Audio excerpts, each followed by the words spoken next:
Hey guys, welcome back to the Metamystic Show.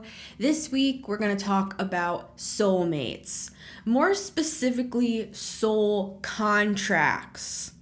And the reason why these people that we come across along our paths, why they affect us so deeply. But let me say, I didn't believe in soul contracts. I was not taught that that was a thing, but it's prevalent in our community. Like when you type in soul contracts, you'll see a lot about it. So when I was a Christian minister, I had my own ministry. This was a few years ago now. This was like 4 years ago, 5 years ago. I had this vision where I was shown a contract and guides came up to me, angels came up to me in this vision. Because I used to spend like hours and hours in this deep meditative state. I'd pray in tongues, I'd go deep into this like world where I would astral travel and I'd talk to people and I'd have all these experiences, right? And at this time I had no recollection or understanding or anything of soul contracts or anything of that sort, right? So this was before I came here is why I tend to believe in this from my own perspective, because I knew nothing about this. And they came up to me and they showed me this contract and they said, "Missy, this is what you've agreed to in this life. And we want to go over that with you." I believe soulmates can be as small as you meet a person at summer camp, you know them for a week, and that's the only interaction you'll ever have in this life with that person. These blips on the scale, supposedly. They're these side characters, these cameos. Like if we were in a sitcom, they'd be that guy that brings out their trash can down the street and you say, "Hey, Chet," and that's the only time you see Chet on the show. But Chet is part of your soul team. Came in with Chet.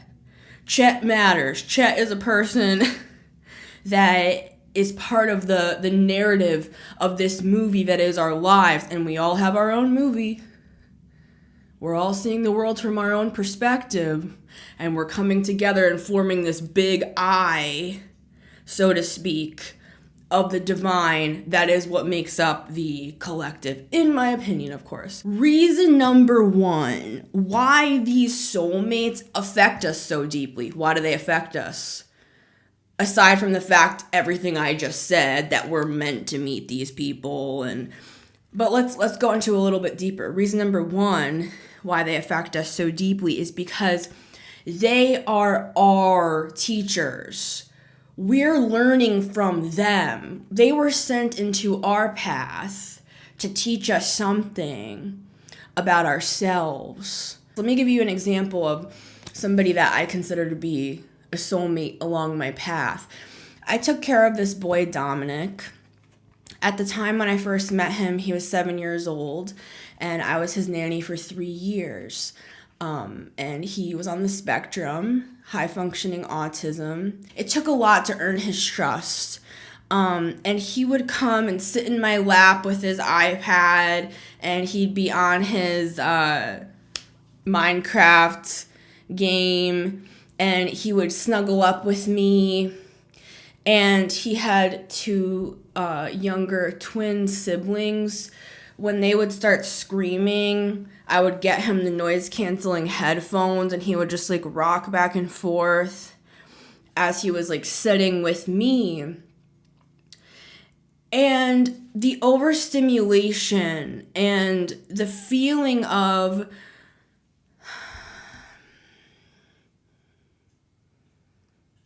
he was my teacher. I would sit with him and we would do this complex origami together. You've never seen a kid do origami like this. It was so intricate. It was so, he was like a prodigy. He had this sense of brilliance that I can't quite put into words. And yet there was this element of him feeling separate and other from other people. I felt at the time this feeling that I wanted to protect him, like I wanted to put my wings over him and shelter him from the cold and the storm of life. But what I really needed to understand was that I was doing that to myself. He taught me that I should take care of myself like that. And when I felt like nobody understood me and I felt overstimulated to the point that I couldn't function as a person. I'm not saying I'm high functioning autism, I don't think. I've never been tested. There are overlaps between CPTSD and autism. Anyways, that's for another day. I don't self-diagnose. I'm just saying. He was a teacher to me, as in I sheltered him. I gave him the noise-canceling headphones. I saw that he was a prodigy type kid. He was a special kid. I wrote a song about him. I gave it to him for his birthday. And that's what I'm trying to explain here with point number 1. Why do these people affect us so deeply? It's the mirror. They're our teachers. They're here to teach us something about ourselves. And it's often much easier to love someone outside of us and hold them when they feel like the world is just too much than it is to hold ourselves. Right? He taught me to hold myself. He taught me to see the genius in myself. He taught me to be gentle with myself when I felt overstimulated. When I felt like screaming. To just slow down, put on my headphones and sit with my Minecraft, so to speak, and just be in my little cocoon, right? And there are so many examples that I can give, but that's just the one that came to mind when I was putting together these reasons as to why we feel so deeply about these people that we meet along the way. And he was much younger than me. He was like 7 when I met him. What a special kid. That leads me to reason number 2. Why do these soulmates affect us so deeply? Because we are their teachers. I talked about Dominic being my teacher. Now, there are times where I was somebody else's teacher. I want you to think about when you have been someone's teacher. It's harder for us to think about that. It's harder for us to think, oh, what did I really aid in somebody's growth? We all have. We've all been the teacher and we've all been the student. Will you take the bargain? I want to play you guys a song that I wrote called Details. I'm going to play it at the end of this show. So let me know what you guys think. It was inspired by the 6 of Cups, inspiring, therefore, this episode today. So let me know what you guys think of that song, Details. But point number 2, we are their teachers. Now, I think about somebody in my life who I always looked at as my teacher, as my mentor, as somebody who I put on a pedestal all my life. My dad. I thought he knew everything in the world. And I love my dad. But my dad taught me that there is a point in when too much is too much. He taught me so many things along the way. He's a Gemini, many different interests, a teacher, a minister, had his own businesses, taught me about being an entrepreneur starting when I was like 14 years old. My father, he always expected way too much of me.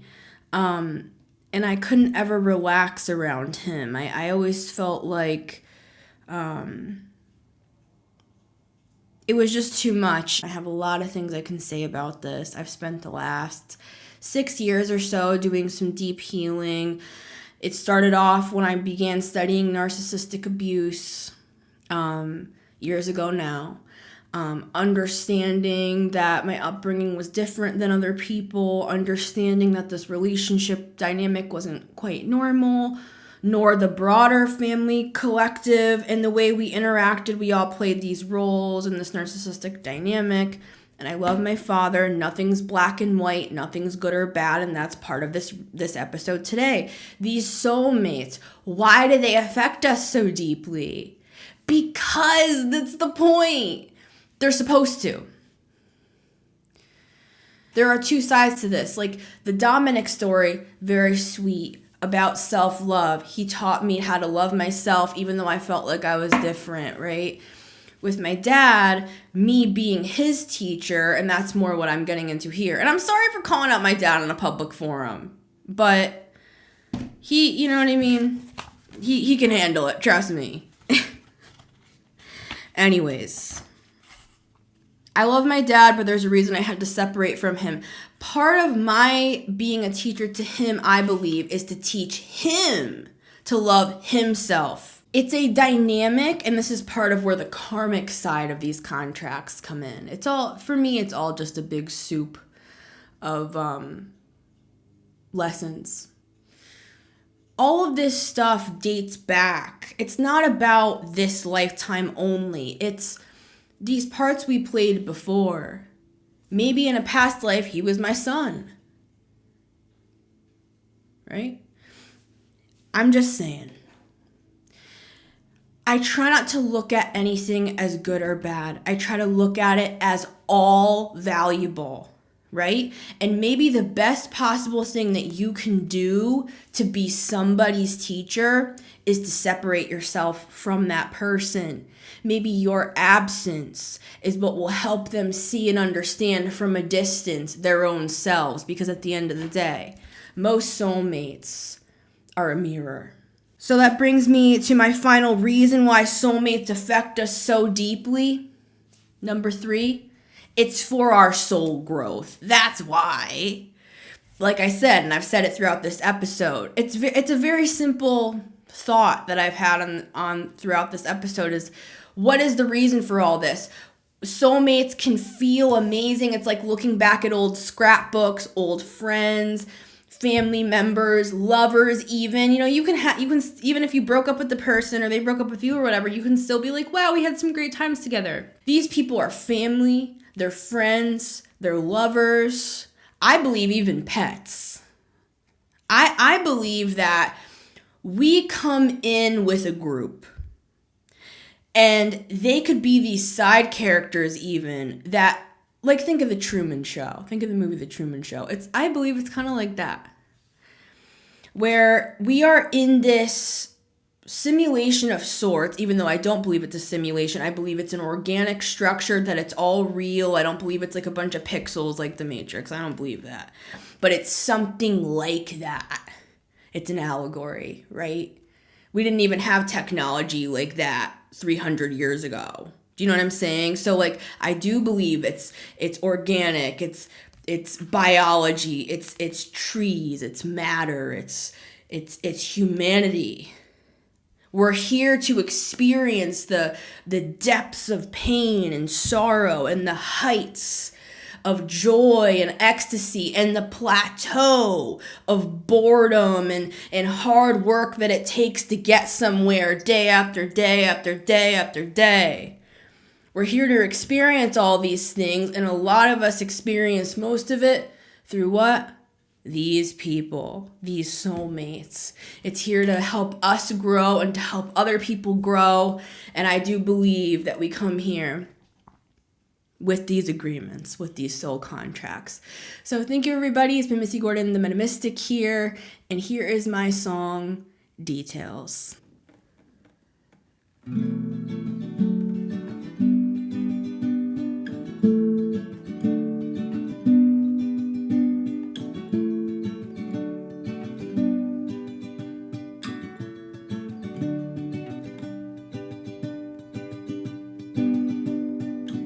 ring on my finger with a lasso on my soul. One thing's required, just forgetting all you know. Nothing's forever and the heavens seldom see. Exchanging bracelets meant little, little, little to me. Will you take the bargain, or will you wait for your heart to win? Will you read the margins? 'Cause the devil's in the darkness details. Heartbroken traveler across the 7 seas, looking for answers meant little to me. Thought we were soulmates, family, lovers, and friends. Makes me wanna never open up my heart again, again, again. Will you take the bargain, or will you wait for your heart to win? Will you read the margins? 'Cause the devil's in the darkness details. I know why we met when we did. I know why we spent so many years. I know why we wrecked everything. I know why. 'Cause eagles fly above the storm, and caterpillars take time to transform, and the trees they bloom every year, and the sun will rise again without fear.